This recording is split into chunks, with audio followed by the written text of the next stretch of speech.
வணக்கம், நிது ஹேண்ட்கிராஃப்ட்ஸ்க்கு உங்களை வரவேற்கிறேன். இந்த வீடியோவில் ஒரு ஸ்நாக்ஸ் ரெசிபி தான் பார்க்க போகிறோம். 2 வகையான சமோசா செய்ய போகிறோம். அதுக்காக இன்னைக்கு 1 கப் அளவுக்கு கோதுமை மாவு எடுத்துக்கலாம். கடைகளெல்லாம் இது மைதா மாவில் தான் செய்வாங்க. நம்ம வீட்டில் செய்யும்போது கொஞ்சம் ஆரோக்கியமாக இருக்கணுங்கிறதுக்காக கோதுமை மாவு எடுத்திருக்கோம்.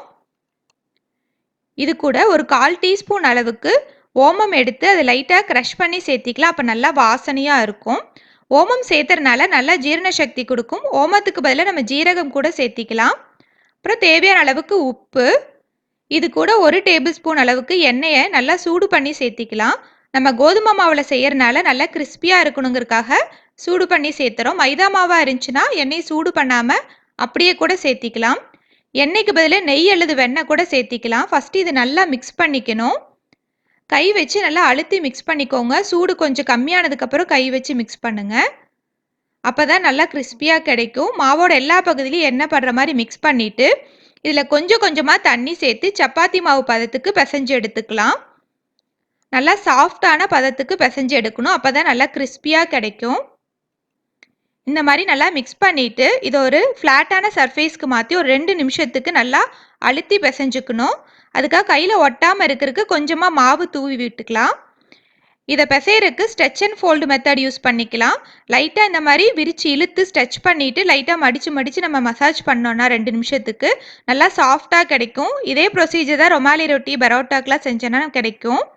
இப்போ நல்லா 2 நிமிஷத்துக்கு அப்புறம் நம்ம இதை நல்லா ரோல் பண்ணிவிட்டு ஒரு பவுலுக்கு மாற்றி ஒரு 10 நிமிஷத்துக்கு அப்படியே ஊற வச்சிடலாம். அப்போ நல்லா சாஃப்டாயிரும் மாவு. அதுக்குள்ளே நம்ம இந்த சமோசாவில் வைக்கிற ஸ்டஃபிங் ரெடி பண்ணிக்கலாம். ஃபஸ்ட்டு வெங்காய சமோசா செய்யறதுக்கு ஒரு நீல வாக்கில் கட் பண்ண ஒரு பெரிய வெங்காயம் நல்லா சன்னமாக கட் பண்ணி எடுத்துக்கலாம். இது கூட 1/2 டீஸ்பூன் பச்சை மிளகாய் உங்கள் காரத்துக்கு ஏற்ப, அப்புறம் கொஞ்சமாக மல்லித்தலை, 1/2 டீஸ்பூன் மிளகாய்த்தூள், 1/2 டீஸ்பூன் மல்லித்தூள், 1/4 டீஸ்பூன் ஜீரகத்தூள், 1/4 teaspoon garam masala, 1 table spoon கடலை மாவு இது கூட சேர்த்திக்கலாம். கடலை மாவுக்கு பதிலாக அவல் அல்லது ரவை கூட சேர்த்திக்கலாம். ஆனால் டீ கடையில் வாங்குகிற அதே வெங்காய சமோசா டேஸ்ட் வேணும்னா கடலை மாவு சேர்த்துனா தான் கிடைக்கும்.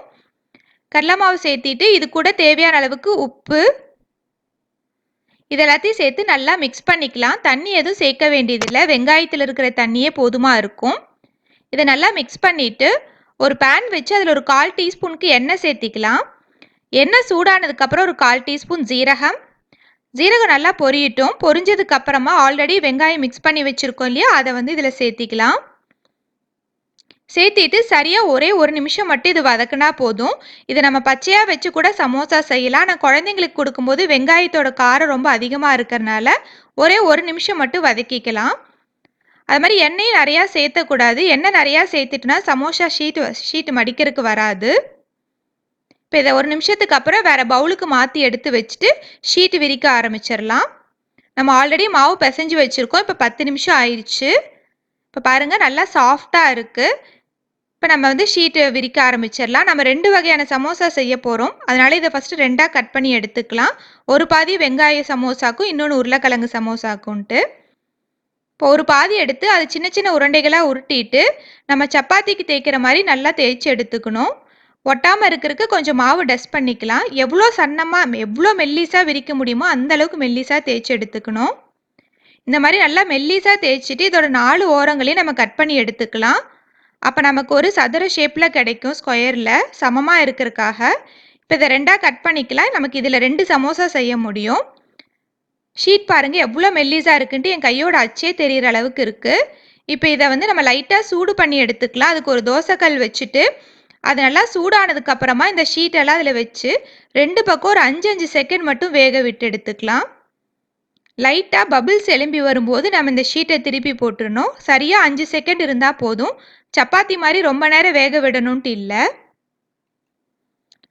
5 செகண்டுக்கு அப்புறம் பாருங்கள் நல்லா பபிள்ஸ் லைட்டாக வந்திருக்கு. இப்போ நமக்கு ஷீட் ரெடி ஆயிடுச்சு. இந்த மாதிரி நம்ம எடுக்கிறனால எப்படி மடித்தாலும் ஷீட் கிழிஞ்சு வராது. ஸோ பிகினர்ஸ்க்கு இப்படி இருந்தால் ஈஸியாக இருக்கும். இப்போ சமோசா ரெடி பண்ணிக்கலாம். இப்போ இந்த கார்னர்லேருந்து எடுத்து ஒரு முக்கோணம் மாதிரி மடிச்சுக்கலாம். வீடியோவில் காட்டுற மாதிரி பண்ணுங்கள். மடிச்சுட்டு அதை அப்படியே ரிவர்ஸில் இப்படி வச்சிடணும். அப்போ நமக்கு நல்லா அழகாக கோன் ஷேப்பில் கிடச்சிரும்.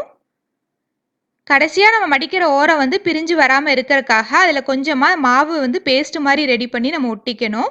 அப்போ தான் பிரிஞ்சு வராமல் இருக்கும். இப்போ நான் திரும்ப விரித்து காட்டுறேன் பாருங்கள். மடித்து இந்த மாதிரி முக்கோணம் மாதிரி மடிக்கணும். மடிக்கும் போது ஓரங்கள் ரெண்டும் சமமாக வர மாதிரி மடிச்சுக்கோங்க. அப்போ ஈஸியாக இருக்கும், பிரிஞ்சும் வராது, ஒட்டுறதுக்கு நமக்கு ஈஸியாக இருக்கும். பேஸ்ட் வச்சு ஒட்டிட்டு நடுவில் பாருங்கள் இந்த மாதிரி கோன் மாதிரி இருக்கும். இதில் நம்ம ஆல்ரெடி மிக்ஸ் பண்ணி வச்சுருக்கோம் இல்லையா வெங்காய மசாலா, அதை சேர்த்திக்கலாம். உங்களுக்கு எந்த அளவுக்கு வெங்காயம் வேணுமோ அந்த அளவுக்கு உள்ளே ஸ்டஃப் பண்ணிவிட்டு ரிமைனிங் ஒட்டுற பகுதியிலேயே இந்த பேஸ்ட் வச்சு நல்லா அப்ளை பண்ணிவிட்டு நம்ம சீல் பண்ணிக்கலாம். சீல் பண்ணும்போது எல்லா பகுதியும் நல்லா வந்து கவர் ஆகிருக்கான்னு பார்த்துக்கணும். ஏதாவது ஒரு பகுதி ஓப்பனில் இருந்துச்சுன்னா கூட அந்த பேஸ்ட் வச்சு நல்லா ஒட்டிக்கணும். இல்லைன்னா நம்ம எண்ணெயில் ஃப்ரை பண்ணி எடுக்கும்போது மசாலாலாம் பிரிஞ்சு வெளியே வர ஆரம்பிச்சிடும். இப்போ நமக்கு சமோசா சூப்பராக ரெடி ஆகிருக்கு.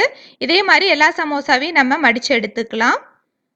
சேம் இதே ப்ரொசீஜர் தான். நம்ம ஷீட் வந்து சுடாமல் பச்சையாக வச்சுருந்தாலும் இதே ப்ரொசீஜர் தான். ஆனால் கொஞ்சமாக மாவு டஸ்ட் பண்ணிக்கணும், அப்போ தான் ஒட்டாமல் இருக்கும்.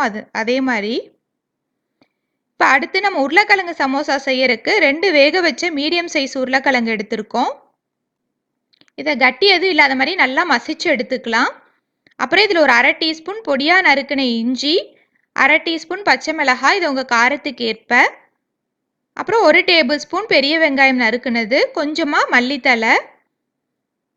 மற்றபடி மசாலா பொருட்கள் எல்லாம் வெங்காய சமோசாவுக்கு சேர்த்துன மாதிரியே தான். 1/2 டீஸ்பூன் மிளகாய்த்தூள், 1/2 டீஸ்பூன் மல்லித்தூள், 1/4 டீஸ்பூன் ஜீரகத்தூள், 1/4 டீஸ்பூன் கரம் மசாலா, தேவையான அளவுக்கு உப்பு. இது கூட கொஞ்சம் புளிப்பு டேஸ்ட்டுக்காக ஒரு எலுமிச்சம்பழம் ஒரு டீஸ்பூன் அளவுக்கு எலுமிச்சம்பழ சாறு சேர்த்திக்கலாம். உங்களுக்கு அந்த புளிப்பு டேஸ்ட் வேணான்னா ஸ்கிப் பண்ணிக்கலாம்.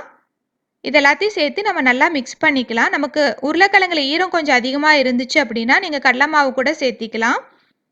இது எல்லாத்தையும் நல்லா மிக்ஸ் பண்ணிவிட்டு ஒரு பேன் வச்சு ஒரு 1/4 டீஸ்பூன் எண்ணெய் சேர்த்திக்கலாம். எண்ணெய் நல்லா சூடானதுக்கு அப்புறமா ஒரு 1/4 டீஸ்பூன் சோம்பு நல்லா பொரிஞ்சிரட்டும், அப்போ தான் நல்லா வாசனை கிடைக்கும். இந்த மாதிரி நல்லா பொரிஞ்சதுக்கு அப்புறமா நம்ம ஆல்ரெடி மிக்ஸ் பண்ணி வச்சுருக்க உருளைக்கிழங்கு மசாலாவை சேர்த்து இதையும் சரியாக 1 நிமிஷம் வதக்கினா போதும். ஏன்னா உருளைக்கிழங்கு ஆல்ரெடி வேக வச்சு தான் எடுத்திருக்கோம். ஜஸ்ட் அதில் இருக்க ஈரப்பதத்தை எடுக்கிறதுக்காக தான். இதுக்கும் எண்ணெய் நிறையா சேர்த்திருக்கக்கூடாது. எண்ணெய் சேர்த்திட்டுனா ஷீட் மடிக்க வராது. 1 நிமிஷத்துக்கு அப்புறம் இதை ஒரு பவுலுக்கு மாற்றி எடுத்து வச்சுட்டு நம்ம ஷீட் ரெடி பண்ணிக்கலாம். அதுக்கு நம்ம ஆல்ரெடி மிச்சம் பாதி எடுத்து வச்சுருக்க மாவுலேருந்து சின்ன சின்ன உருண்டைகளாக உருட்டிட்டு நம்ம நார்மலாக சப்பாத்திக்கு தேய்க்கிற மாதிரி தேய்ச்சிக்கலாம். இதுக்கு ரொம்ப மெல்லிசாலாம் வேண்டாம். சப்பாத்திக்கு எப்படி தேய்ப்போமோ அதே மாதிரி ரவுண்டாக தேய்ச்சி எடுத்துக்கலாம். அதே மொத்தத்துக்கு தேய்ச்சிட்டு இதை 2ஆக கட் பண்ணிக்கலாம். இதுலேருந்து நம்ம 2 சமோசா செய்ய முடியும். இந்த மாதிரி 2ஆக கட் பண்ணால் போதும், எக்ஸஸ்லாம் எதுவும் கட் பண்ண வேண்டாம். இப்போ நம்ம கட் பண்ணிவிட்டு ஒரு ஷீட் தனியாக எடுத்துகிட்டு கோன் செய்ய ஆரம்பிச்சிடலாம். பாருங்கள், இந்த அளவுக்கு மொத்தத்தில் இருக்கணும். இப்போ இந்த கோன் செய்யறதுக்கு முன்னாடி இது பச்சை மாவாக இருக்கனால கொஞ்சம் ஒட்டுற மாதிரி இருக்கும். அதனால நம்ம கொஞ்சமாக மாவு டஸ்ட் பண்ணிக்கலாம், அப்போ ஒட்டாமல் வரும். இந்த மாதிரி டஸ்ட் பண்ணிவிட்டு இதை 2ஆக கோன் மாதிரி மடிக்கணும். கரெக்டாக அந்த சென்டர் பகுதியில் அந்த கோனோட கூர்மையாக இருக்கிற பகுதி வர மாதிரி மடிச்சுக்கலாம். ஜஸ்ட் இந்த மாதிரி 2ஆக மடிச்சுட்டு ஓரங்களில் வந்து நம்ம அந்த கோதுமை மாவோட பேஸ்ட் வந்து அப்ளை பண்ணிக்கலாம். அப்போ பிரிஞ்சு வராமல் இருக்கும். கோதுமை மாவை ஜஸ்ட் தண்ணியில் கரைச்சி கொஞ்சம் திக்காக இருக்கிற மாதிரி பேஸ்ட்டாக ரெடி பண்ணியிருக்கோம். இதை அப்ளை பண்ணால் நல்லா ஒட்டிக்கும். 2 சைடுமே இந்த மாதிரி அப்ளை பண்ணிட்டு மடித்து விட்டோம்னா நல்லா ஒட்டிக்கும், சீல் ஆயிரும். அதுக்கப்புறமா நடுவில் இருக்கிற அந்த கோன் பகுதியில் நம்ம ரெடி பண்ணி வச்சுருக்க மசாலாவை ஃபில் பண்ணிக்கலாம். இந்த மாதிரி செய்யும் போது நமக்கு தியேட்டரில் கிடைக்கிற அதே சமோசா டேஸ்ட் கிடைக்கும். அதே மாதிரி இருக்கும் பார்க்குறக்கும். இப்போ கோன் நல்லா எடுத்து விட்டு நம்ம உள்ள மசாலா ஸ்டஃப் பண்ணிக்கலாம். ஸ்டஃப் பண்ணிவிட்டு அதோட கீழ்ப்பகுதியை கை வச்சு லைட்டாக அழுத்தினாலே நல்லா ஒட்டிக்கும். ஏன்னா பச்சை மாவாக இருக்கனால. நீங்கள் ஃபஸ்ட் டைம் செய்கிறதா இருந்துச்சுன்னா இந்த பேஸ்ட் வச்சு ஒட்டிக்கோங்க, அப்போ இன்னும் நல்லா செக்யூராக இருக்கும். ஒட்டிட்டு லைட்டாக மடித்து விட்டுக்கலாம். அப்போ தான் கீழே வைக்கும்போது நல்லா அது உட்காந்துருக்கிற மாதிரி இருக்கும். தியேட்டர்லலாம் இருக்கிற மாதிரியே இருக்கும் சமோசா. இப்போ பாருங்கள், அழகாக ரெடி ஆயிடுச்சு, நீட்டாக உட்காந்துருக்குது சமோசா.